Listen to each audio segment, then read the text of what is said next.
In St. Louis, Meet Me at the Fair used to mean the World's Fair in Forest Park, but not anymore.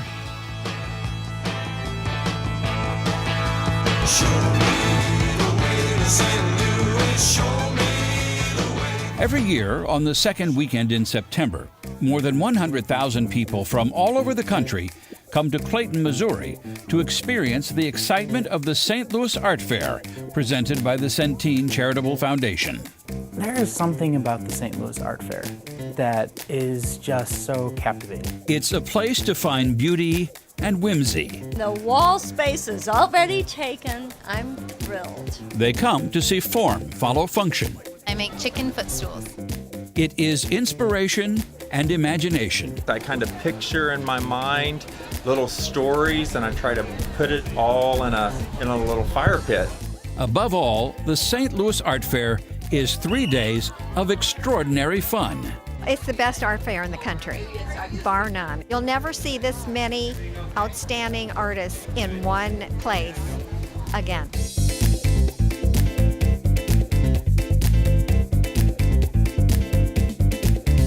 Hello, I'm Paul Shankman, host of State of the Arts on HEC TV. And in just a few days, the glass towers of Clayton will see a tent city spring up at their feet, as more than 180 of the best artists in the country flock to one of the most acclaimed art fairs in the world. And it's great for St. Louis, too, bringing into our community an estimated $10 million a year, along with the tremendous exposure the fair gives hometown chefs and local musicians. It's sort of like Christmas in September for the restaurants and the businesses.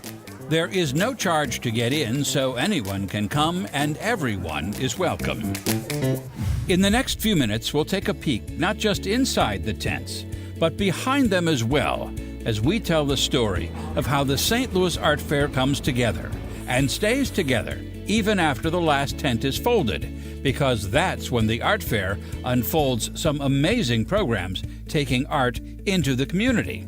Plus, we'll share the unique way you can meet the artists before the first tent is ever pitched. So stay tuned to see why artists and art lovers everywhere are saying, "Meet me at the fair." Show me the way to St. Louis, show me the way. Show me the way to St. Louis, show me the way. When you say St. Louis Art Fair outside at another event, the artists just light up. But why does this art fair, which spreads out over 8 city blocks in the middle of America, draw superior artists from all over the country? They sell. I mean, they come here because they sell. Last year alone, those sales climbed to $2 million. We have tracked the amount of money that the artists sell, and it keeps going up. Ben and Susan Uchitel, founders of the art fair, and they're an amazing couple. They've been the driving force behind this event. Though they are not artists themselves, 24 years ago, Ben and Susan Uchitel pictured downtown Clayton as a blank canvas, and then thought of a way to introduce some color. So I was the mayor of Clayton at that time. The idea of having an art fair that was a regional, national, major art fair seemed inviting and good. So we started with nothing. Most people said, wait, don't get started this year, get started next year. And my feeling was, if we didn't start now, it wouldn't happen. We only had about 3 months, but felt really strongly we could do it.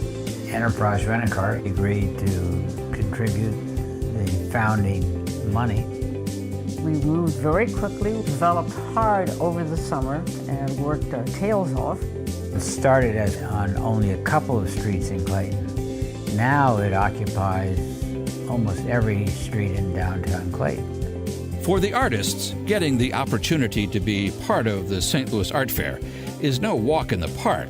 Thousands apply, and even the best of the best sometimes wait years to get accepted. To get into the St. Louis Art Fair, they first have to survive a trial by jury.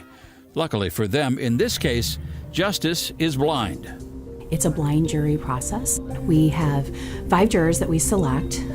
that are made up of curators, university professors, local buyer, collector, and then 2 peer jurors. They know nothing about the artist. The jurors are looking at thousands and thousands of images and basing their judgment on the work. It's really difficult. Almost 1,200 artists have applied. We only have 150, 200 spots, so it's very competitive. We've just been through the first round of just the 2-dimensional, and I don't know how we're going to narrow it down. There's just so many really strong applications. The artists submit 5 images, 4 of their work and 1 of their booth presentation. Our patrons are looking to walk into a gallery. They're wanting something unique, something different, and walking into 181 different galleries during the festival weekend. And so the booth presentation plays a big part during the jury process. We do try to give as many opportunities for the jurors to see the artist images before they cast their first vote, which in the art fair world doesn't necessarily exist. Sometimes it's just 1 round. It's about 4 times before the jurors cast their first vote. I look for a good technique. I also look for something that's a little interesting and different, and looking across all of the work that there's a good diversity of types of work. So you have representational, you have contemporary, you have different types of painting, you have different types of collage. Or for jewelry, you have a wide variety of different types of high quality work that will be represented and available at the art fair for visitors. While the artists have to get past the jury, the art fair itself also faces a burden of proof, constantly making sure it always puts on a quality event worthy of drawing some of the world's most celebrated artists. Everything is of high quality, and the artists know that. So when they jury in, we get really first-class artists. And the entertainment is also first class. And the food, again, is juried in. Our idea was, while it was on these streets, we wanted everything to be of the highest quality possible. But with the art fair's full-time staff of only 3, making it all seem effortless takes a lot of effort and outside help. I don't think people realize the amount of time that goes into planning the festival. We actually spend probably a good week laying the show out, and what we're looking at is not putting a photographer next to a photographer, work that complements. So as you're walking through the festival site, you don't know what's going to come next. This is a fair that I don't think we could ever recreate. It is, from day one, it was meant to be a festival for our community, and people have really embraced that, and they feel that it's theirs through our volunteers. They are integral to what the art fair is, and that's part of why it's so endearing, is because you have these people, part of the community, who just love it so much that they are willing to put in sleepless nights to help make this happen on top of their regular 9 to 5. We get the streets at 3 o'clock on Friday morning. We have 14 hours to set this event up. It's clockwork. The tents show up, the electric is laid, there's no room for error. It has to happen in a specific order. The artists, they have 6 hours to set these booths up and be ready, and that's not a lot of time. It's gridlock once they all come onto the festival site. But they're there supporting each other, and they're helping each other, loaning hammers and step stools. It's a process, a finite amount of time to set this up, and making sure that we are open and ready for the public when they come at 5 o'clock. And they do a really good job here in St. Louis. They have such a high rate of artists applying. They really have a great pool to choose from, and it keeps the show top notch, which keeps the people coming back excited and interested in understanding a different level of artwork. If all this seems like a lot of work for just 3 days, you're right, until you know the art fair really has a mission that lasts all year. In a moment, the innovative things the art fair is doing to bring beauty into the lives of all St. Louisans, even those who have never attended the fair. And later, the way you can meet the artists and do a little armchair shopping before the fair opens.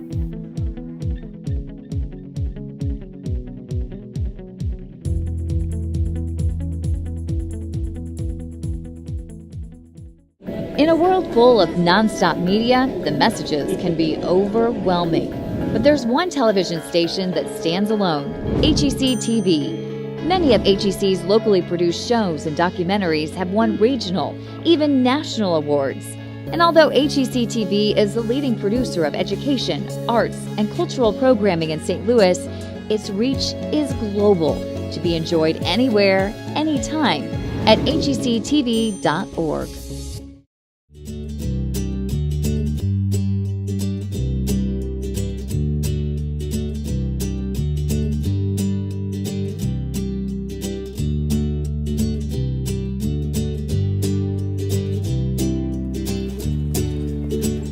The St. Louis Art Fair, presented by the Centene Charitable Foundation, runs only 3 days, but it reaches out to the community all year long, thanks to some innovative programs bringing culture and beauty to all sorts of places and the lives of all sorts of people, especially the very young. There's research that shows if children are good in some aspect of the arts, painting, sculpture, drama, whatever it is, academically they do better too. So I've always felt that art was a key component of life. But for young people to become engaged in the arts, they have to have exposure to them, which is why the St. Louis Art Fair has put together a collection of works, all purchased from the fair itself, that acts as a sort of creative ambassador. The exhibit travels from school to school, helping teachers build curriculum and giving the students the chance to curate displays for their peers. It's really made an impact. That collection has been traveling since 1997 and only furthers our mission about the arts and being accessible to all. We have a new program, the Art Aficionado program, and we've received a grant through the PNC Arts Alive. And so we are now going to have students coming to the art fair purchasing artwork to create a collection for their school. These students are going to go through a program with their teachers and talking about different art forms and looking at our artists and watching the Meet the Artist videos. And then they'll get a real good sense of who's there, what type of art, what kind of art works for their school that fits in their environment. And then they'll come to the festival and begin their journey of purchasing artwork. It is key to keep the younger people engaged and involved, and hopefully they are equally successful. So the artists to be are part of this too. And the customers to be. The average age of our artist is 54. And so for us, we need to focus on that next generation of art fair artists and fostering them. So we have a 2-year emerging artist program. So I'm a mixed media artist. I hand stitch drawings directly into photo paper. I love the realism that you see within the black and white photographs, combined with the whimsical nature of the colorful thread. My latest work, which is celebrating St. Louis, I partnered with the Missouri History Museum. They have an incredible online collection of historical photographs from the St. Louis World's Fair. In all my series, the thread represents some sort of normally invisible force. My St. Louis series, the thread represents the idea of connection, the idea that the past and the present are kind of woven together. Before the Emerging Artist Program, I was pretty much on my own. I owe everything that I know about art fairs to the Emerging Artist Program. Basically, it's a 2-year apprenticeship. The first year, they shadow the exhibiting artists. We have workshops for them, teaching them things about copyright, just sort of the ins and outs of the trade. Going into the second year, they are actually going to exhibit and sell their work. So, they have to figure out setting up their booth. How are you going to market your work and interacting with the patrons? And so we help prepare them for that. All the emerging artists share a 20 by 20 booth, and we get to display our artwork and be a part of the jury process ourselves for awards. I had the honor of winning the Emerging Artist Award in 2015, which allowed me to show in my own tent the next year. It would have taken me decades to learn all these things, and instead it took 2 years, and I made a lot of friends on the way too.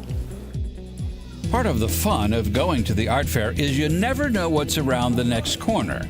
But some shoppers prefer a strategic approach. When we come back, why the art world is buzzing about the innovative collaboration between the art fair and HEC TV. It's called Meet the Artists.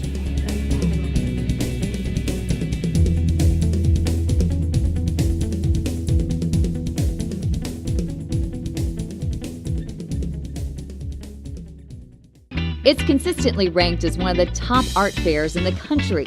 The St. Louis Art Fair returns to Clayton September 8th, 9th, and 10th. Who are these artists? The best of the best. 181 artists have each earned a place in this prestigious show. Meet the artists through videos on stlfair.com. Or, while you're at the fair, check out these artist profiles by visiting the HEC TV tent. Proud sponsor of the St. Louis Art Fair.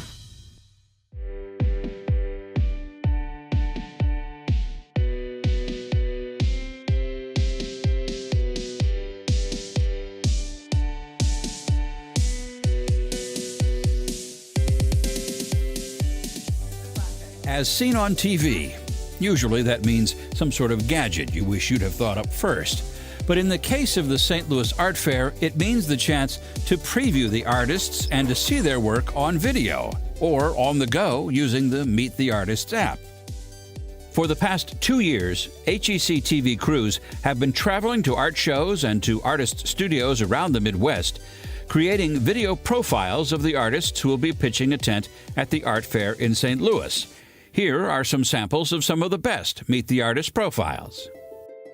I went to an antique store and I found some really tiny buttons, and they were 100 years old, and they were glass, and they looked so fragile that I thought, how can this even be in the world? It should be smashed to pieces.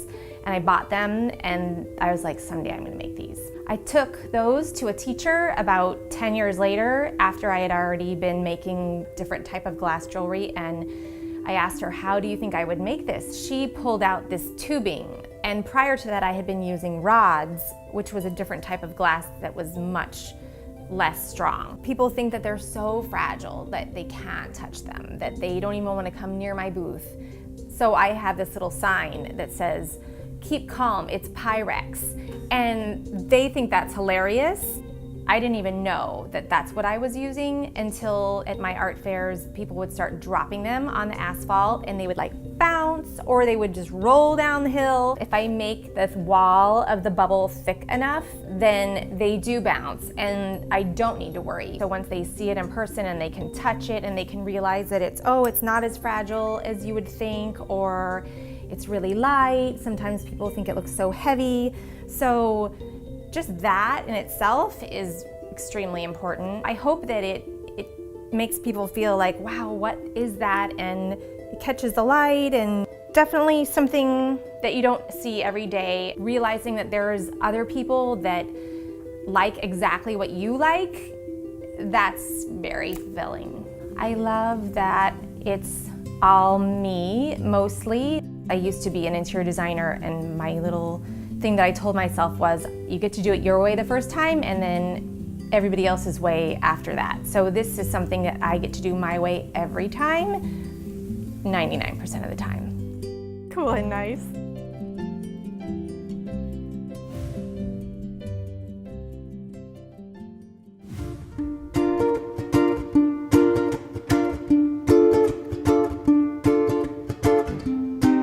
My name's Dave Stein, and I'm the owner of David Stein Woodworking. I am right here in Dow, Illinois, which is about 40 miles from St. Louis, and I build furniture. I think what makes me a little bit different than other people is I have my own forest. It's been in my family for 4 generations. Do everything from sustainably harvest the wood and sort of manage the forest, right through cutting the timber, drying, designing, working with clients, building and delivering my furniture. It's not just that instant gratification of going to IKEA, grabbing something, slamming it together. Here it is, a year later, don't like it, dumpster, new one. This is more like, let's find something that's really going to work with your lifestyle and that you're really interested in and engaged with, so that we can have something that we really cherish and love for generations.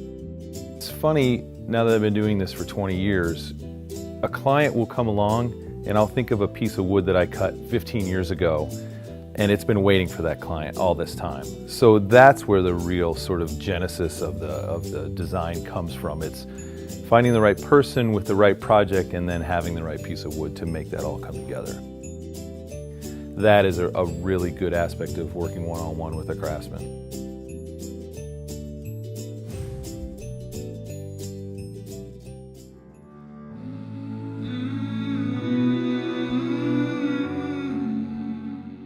I I grew up going to the Oriental Institute in Chicago, and I was fascinated by roller seals. They were like carved cylinders. Visually, they're very cool, and so that's kind of what led me to do a lot of the cylinder beadwork.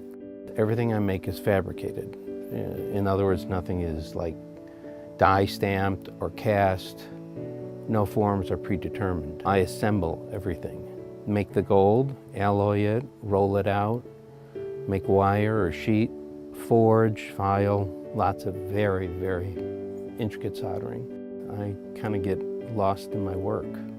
I think that's probably the most important aspect that I would tell anybody about my work, is that when they buy a piece, they kind of get a piece of me. It sounds corny, but it's true.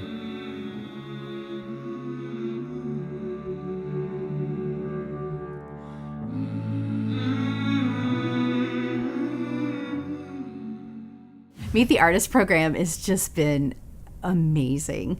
We're sharing the videos online. It is the buzz of art fairs.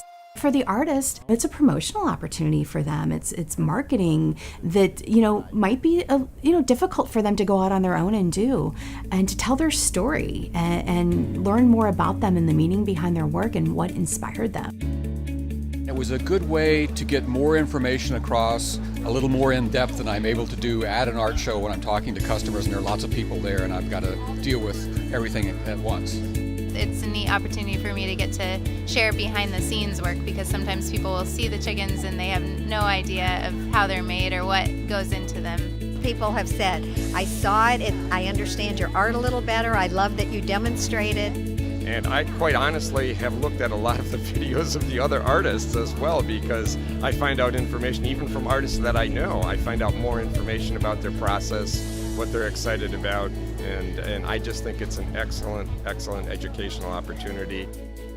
I come here every year. I always buy something, and I could not find the artist that I saw on TV. So therefore, I came to your booth, and you told me exactly where to go. I bought my product, and the wall space is already taken. I'm thrilled. It does affect people when they say, hey, we can do that this weekend. Let's make plans and come down and check this artist out. That is my experience here. It's been wonderful. To watch the full profiles and meet even more artists, go to stlfair.com. Whether it's their first time at the St. Louis Art Fair or their 21st time, the artists who manage to make the cut don't think of each other as competitors. They see themselves as a community, residents of a pop-up tent village that forms in Clayton every September. And seeing how deeply that is felt can be very moving, as we discovered after filming this Meet the Artist story about a Chicago woman who's been convinced by her fellow artists to return to the fair in St. Louis this year, despite suffering a terrible loss. Jack and I were together for 40 years. We began working in the studio together probably about 25 or 30 years ago. Just softly tread in the studio, doing paperwork, and then making very small pieces, and then gradually, over all those years, becoming a full partner with Jack, for which I'm very grateful. Jack and Alice have been participating in the art fair for many years, and Jack unfortunately passed away a few months ago. They had already applied to the festival, and I know Alice was a little concerned with Jack not being here, and we reached out to Alice in hopes that she would be coming back. Just wanted to touch base with her and let her know that we're here to support her. He was everything to me in the studio. He was my teacher, and he was my prodder, and he was my nemesis, and we worked very differently. I tended to be methodical and organized, and he was an intuitive guy. Without Jack, none of this, and certainly what I continue to do, would not exist. The pieces that Jack and I collaborated on extensively were these 9-inch wall tiles, and that is work that I will continue, though I will miss his presence with that work. We reached out to Alice in hopes that she would be coming back. A few of the artists are, rallying around her, and they're going to be there to help her. Setup's intense. Setting up a festival by yourself is intense, and so they're going to be there to support her. The large pieces, the major pieces, the buildings, the big boats, the huge panels, those pieces will end with Jack. I don't have the skill to do those pieces by myself or the strength, and I also don't have the heart. It is his work, it is his legacy. I'm finding, as I'm working by myself, that the material speaks to me just as it spoke to Jack. I didn't know I'd love it. I didn't know that I would love it working by myself as much as I do. That may mean that I go much further than I think that I will at this point. Every time that I get the perfect patina that I was going for, I feel like I am honoring him, and that feels good.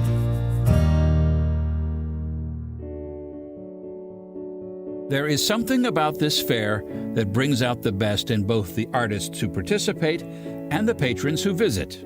There is something about the St. Louis Art Fair that is just so captivating. And being a part of it behind the scenes and seeing it come to life and everyone enjoying and the artists connecting with people, it's like addicting. You get like this high when it happens. And I just keep coming back to be a part of that.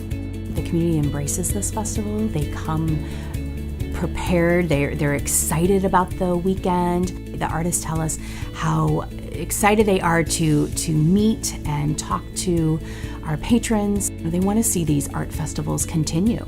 Every year I've gone, I've seen things that I haven't seen before. The uniqueness inspires other people to say, hey, I want to do something unique too, or I want to go beyond what I've been doing. It's really a beautiful community because everyone's there to promote themselves, but also to create relationships. I know it's a jewel, both within St. Louis and Missouri, but also it's one of the top-ranked art fairs in the nation. So it's a great asset and benefit you all have here, and so I hope everyone takes advantage of it. While the festival itself might be 3 days, that art lives on in people's homes and businesses and the relationships that have been formed. It's just amazing what the art fair has done for our lives here in St. Louis. It's really made it a better place to live. So now you've got the big picture, but to really appreciate the brushstrokes, you have to see them for yourself. So frame the date and meet us at the fair. Countryman friends, let me